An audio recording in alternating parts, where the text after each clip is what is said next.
দুই number mistake অনেকে করে, এটা বলতে গেলে আবার অনেক যুবক চিৎকার দিয়ে ঠিক বলে উঠবে, একটু ব্যালেন্স করে ঠিক বইল।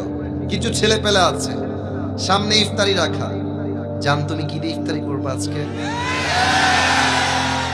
ইফতারি সামনে রেখেই চ্যাটিং করে। তো ছেলে রাখে আমি তো আজকে বেগুনি করেছি, তুমি কি বেগুনি খাবার, জান তোমাকে দিয়ে আসবো। সব কনফার্ম জান্নাতি টাইপের মেসেজ তারা সেন্ড করে।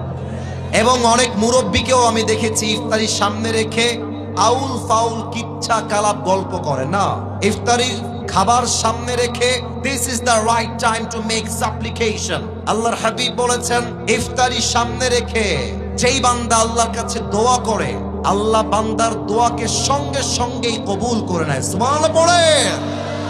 অতএব ইফতারির সামনে রেখে don't talk with your girlfriend, don't use the TikTok, don't use your YouTube, কোনো কিছু ইউজ হবে না, কোথাও টাইম ওয়েস্ট হবে না। ইফতারির সামনে রেখে only dua is allowed and nothing is allowed, ঠিক কিনা বলেন?